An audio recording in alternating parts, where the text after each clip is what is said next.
Bismillahirrahmanirrahim. Donc on va voir les dyskalémies.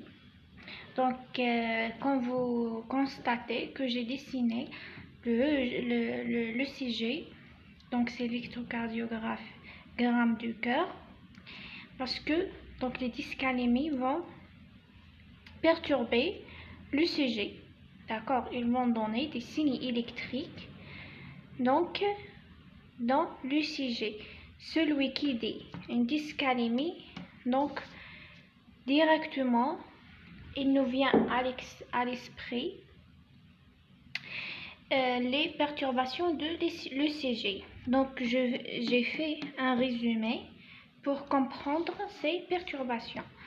Donc il faut retenir bien que la dépolarisation des cellules cardiaques se fait par l'entrée de Na+. Donc la dépolarisation, c'est l'entrée de Na+. La repolarisation, c'est la sortie de K+. Donc voici le CG. Donc on a l'onde P, QRS, T. Au moment de, on a dans l'onde P, c'est la dépolarisation des oreillettes. La dépolarisation, c'est l'entrée. Donc ici, on a l'entrée des ions Na+. La dépolarisation des oreillettes, c'est l'entrée de Na+. Après ça, le QRS, donc c'est la repolarisation des oreillettes. Elle n'apparaît pas ici, parce qu'elle est à l'intérieur de QRS. Donc ici, c'est la sortie de K+, la repolarisation des oreillettes, c'est la sortie de K+, et la dépolarisation de ventricule, c'est le complexe QRS, c'est toujours la dépolarisation, c'est l'entrée des ions Na+, et enfin, la repolarisation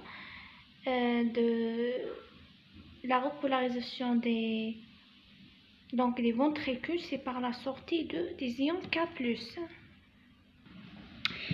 Donc on a deux situations dans l'hypokaliémie et l'hyperkaliémie. Donc les deux vont donner des perturbations de l'ECG.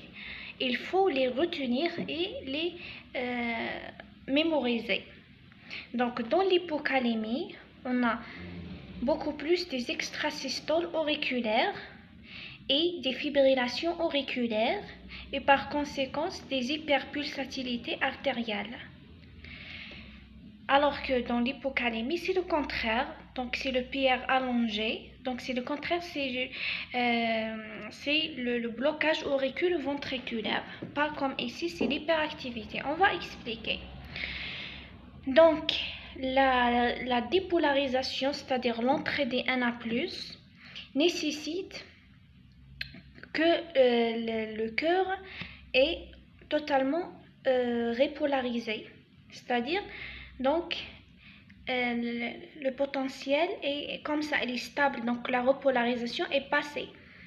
Donc cette repolarisation est retournée à la normale. Ici dans l'hypokaliémie, presque elle est à zéro. Donc on a l'onde T, on n'a presque pas d'onde T. Presque elle est à zéro, c'est-à-dire elle est à l'état normal. Presque on n'a pas une repolarisation dans l'hypokaliémie.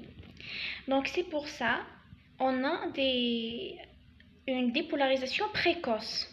Donc la repolarisation qui n'est pas terminée, mais le cœur la considère comme elle est terminée, comme elle est proche à zéro. On a une repolarisation mais elle est faible, donc l'organisme va considérer qu'il n'a pas de repolarisation. Elle est presque dans la ligne isoélectrique, c'est-à-dire presque elle est retournée à la normale. Même on a une repolarisation, mais regardez, on a presque elle est comme ici, presque on n'a pas de repolarisation. C'est pour ça, comme on n'a pas une repolarisation, on a le cœur va commencer à nouveau par des dépolarisations. Donc les dépolarisations vont donner des extrasystoles auriculaires, fibrillation auriculaire, hyperpulsatilité artérielle. Donc le cœur va battre plus que la normale, d'accord? Donc les extrasystoles et le cœur va être hyperactif. Retenez bien ça. Donc dans l'hypocalémie, le cœur va battre plus que la normale, ce qui va donner une hyperactivité et donc une hyperpulsatilité artérielle. Donc, mais il faut faire attention. Faites attention que ces troubles sont surtout chez les patients qui souffrent des affections cardiaques. Par exemple, les patients sous les médicaments digitaliques et sous la quinidine, par exemple les antiarythmiques.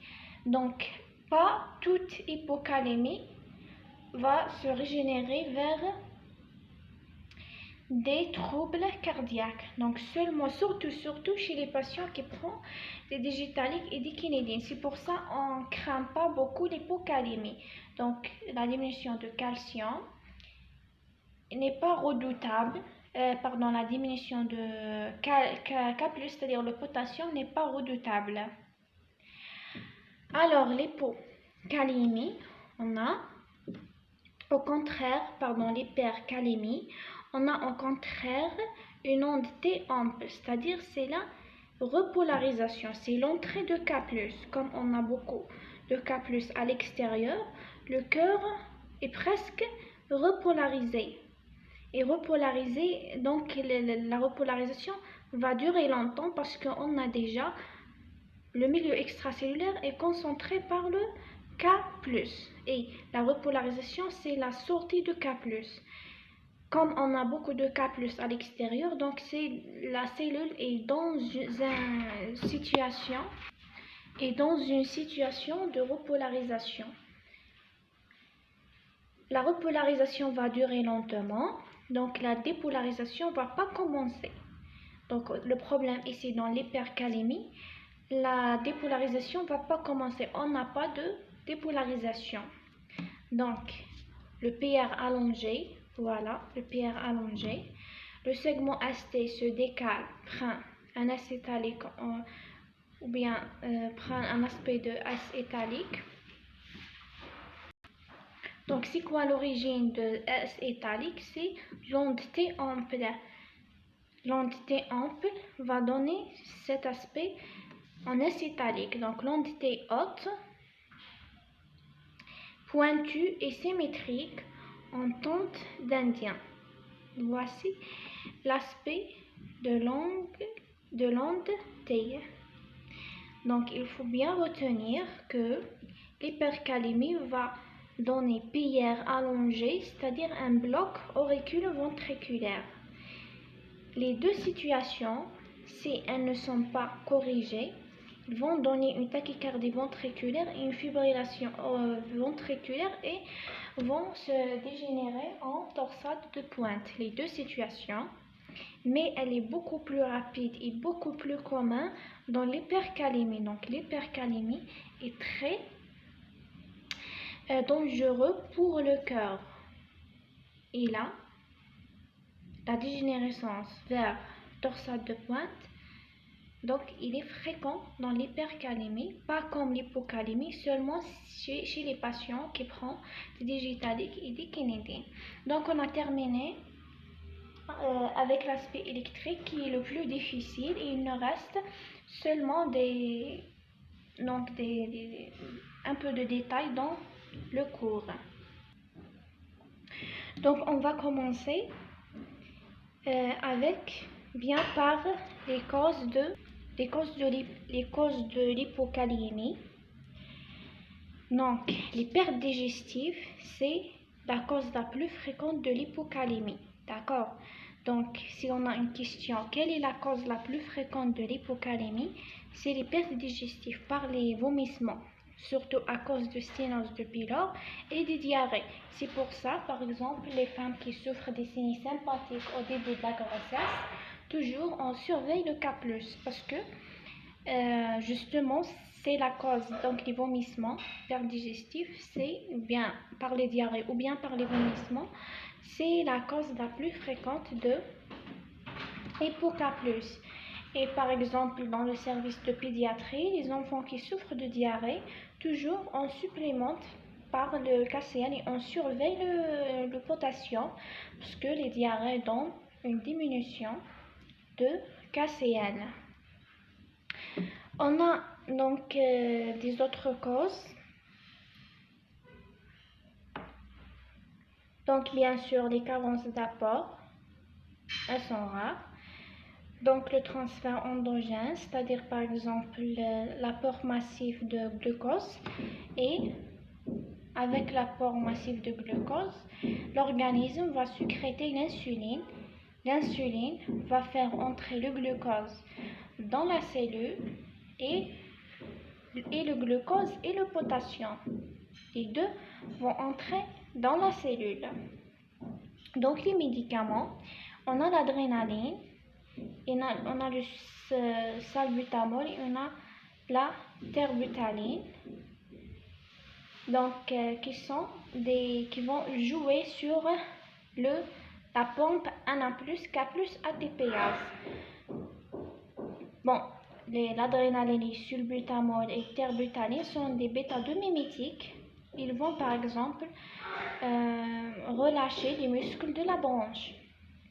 Lorsqu'on les donne, ça va favoriser le relâchement des muscles NA+, les muscles lisses par exemple. Il va jouer sur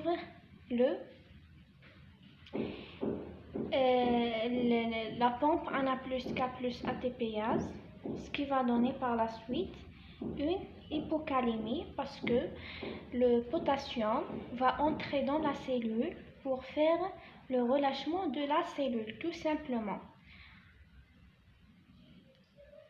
On a la paralysie périodique familiale, également va donner une hypocalémie. Donc c'est une maladie familiale. Le potassium va entrer dans la cellule.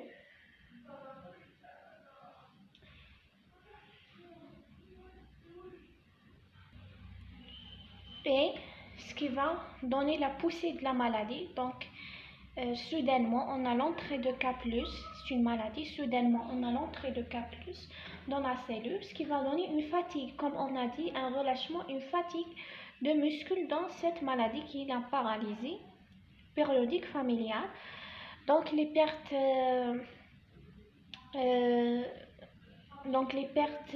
par voie rénale. Donc j'ai schématisé ici que donc 90% des urines de K+ est éliminé dans les urines. Il ne reste 10% qui est éliminé par voie digestive.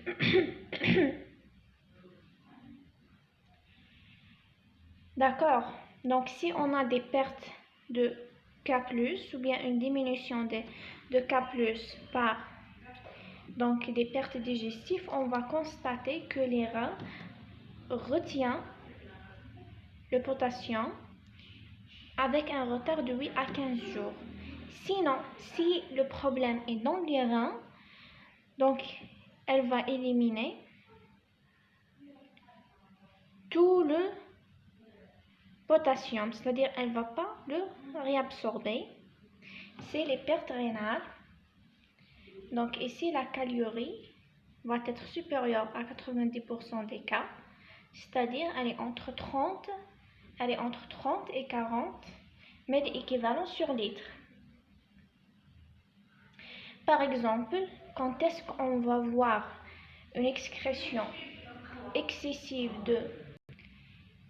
de K+, après le lever d'un obstacle dans les voies urétrales, bien les voies urinaires.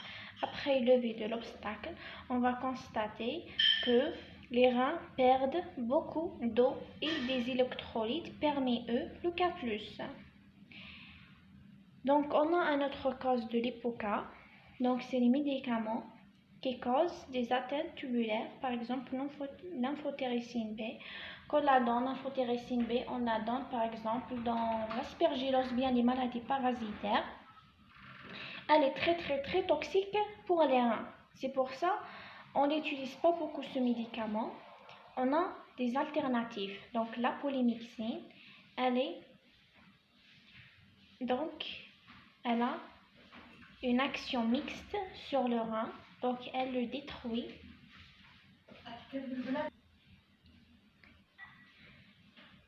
Donc la polymyxine a une action mixte sur le rein, il va détruire et les glomérules et les tubules. Donc il est très toxique pour les reins. Et l'aminoglycoside, donc les aminosides, ils sont connus comme toxiques pour le rein. Les anastomoses urétero-sigmoïdiens, par exemple dans l'adénome de prostate, ou bien dans le cancer de prostate, ou bien de l'AVC, on enlève l'AVC et on fait les anastomoses urétero-sigmoïdiens. C'est comme le lever de l'obstacle, c'est par la même physiopathologie. Le lever de l'obstacle ou bien le tumeur va mener aux pertes excessives de potassium. Bien sûr, avec d'autres électrolytes. L'hyperaldostéronisme, donc l'aldostéronisme, va diluer le sang. Si on a une hyperaldostéronisme, c'est la dilution de sang, c'est l'hypoK+. Et les corticoïdes, donc les corticoïdes qui vont faire des œdèmes, c'est par la rétention de NA+, et par conséquence, les œdèmes, une hyperhydratation et une hypoK+. Bien. Donc l'intervalle du K+, donc c'est juste un rappel, c'est entre 3,5 et 4,5. Donc pour les causes de l'hypercalémie, donc c'est l'apport excessif de potassium par l'alimentation n'entraînera pas une hypercalémie, sauf si une insuffisance rénale. C'est surtout l'origine iatrogène. Pas possible, par exemple, d'entendre parler qu'une personne a pris plusieurs kilogrammes de bananes, par exemple, et elle a été hospitalisée pour une hyperK+. Donc les apports alimentaires ne vont pas causer une hyperK+, sauf si on a une insuffisance rénale. Par conséquent, le K+ ne va pas être excrété par les reins. On a dit que l'excrétion de K+ se fait en 90% des cas par les reins. Donc, on a des médicaments qui favorisent l'hyperK+, par exemple l'inhibiteur de l'enzyme de conversion. L'inhibiteur de l'enzyme de conversion va bloquer le système rénine-angiotensine-aldostérone et l'aldostérone va diluer le sang. On n'a pas d'aldostérone, on a la concentration de sang, par conséquent l'hyperK+. Les anti-inflammatoires non stéroïdiens, par le même mécanisme, ils vont bloquer le système rénine-angiotensine-aldostérone par le même mécanisme. L'insuffisance, donc les inhibiteurs de l'enzyme les anti-inflammatoires non stéroïdiens vont bloquer le système rénine-angiotensine-aldostérone. Pas d'aldostérone, pas d'édilution de sang, c'est la concentration de sang, c'est l'élévation de K+. Insuffisance rénale aiguë, bien sûr. L'insuffisance rénale aiguë va retenir beaucoup d'électrolytes, pas seulement le K+. Par exemple, on n'a pas l'élimination de tous les électrolytes, l'H+, le Na+, le K+, le bicarbonate, etc. Donc, l'insuffisance rénale va donner une hypercalémie à partir du 4e jour d'évolution. Après une insuffisance rénale, si le patient a dépassé 4 jours, donc on commence à redouter l'hyperK+, d'accord? Après le 4e jour, donc c'est très rapide. Après le 4e jour, on commence à redouter une hyperK+. Donc il faut noter que donc on va commencer par on va entamer les manifestations cliniques. Donc l'hypocalémie va donner une asthénie, une hypotonie musculaire. Donc logiquement, l'hypotonie est liée à l'hypokaliémie. Logiquement, l'hypertonie, c'est l'hypercalémie. Mais non, souvent, l'hyperK+ est asymptomatique qui fait la gravité de l'hypercalémie. Donc, on n'a pas de symptômes pour l'hypercalémie. On n'a pas de symptômes cliniques. Alors que l'hypocalémie, c'est l'hypotonie musculaire et c'est l'asthénie. Pour les signes de l'hypoK+, comme on a dit, donc c'est la fatigue, c'est l'asthénie. Donc les signes digestifs pour simuler un abdomen chirurgical à cause de l'ileus paralytique. Une douleur abdominale, ballonnement et distension abdominale, nausées et vomissements à cause de ralentissement de vidange gastrique. Donc les manifestations rénales, l'hypoK+ dans une polyurie nocturne à cause de l'augmentation de la réabsorption de K+ et l'augmentation de l'élimination de l'ANA+. Donc c'est clair, on a des tubulopathies rénales avec des protéinuries et des leucocyturies. Donc la dégradation de la concentration, la modification de la concentration de K+ dans l'organisme va changer l'homéostasie de rein. Le rein ça va donner des tubulopathies rénales. Une insuffisance rénale, ce qui va donner par la suite les œdèmes. Donc les œdèmes, premièrement, on a des polyuries sans œdème. Par la suite, dans les phases ultimes, on a les œdèmes, c'est-à-dire la rétention hydrosodée. Concentrez-vous bien. Au début, on a polyurie, donc on n'a pas un problème avec les œdèmes, au contraire. Donc l'organisme va perdre l'eau, alors que l'œdème sont dans les phases ultimes lorsqu'on a une insuffisance rénale après la tubulopathie. D'accord? Donc on va voir maintenant le traitement. Donc pour l'hypocalémie, on a deux voies, la voie veineuse et la voie entérale, c'est-à-dire péros. Si on a une diminution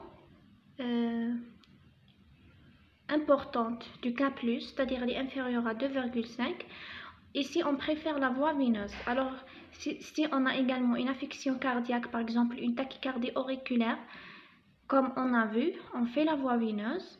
Donc il faut retenir ces chiffres. On donne quoi? On donne le KCL 100 à 200 milli-équivalents par 24 heures. D'accord?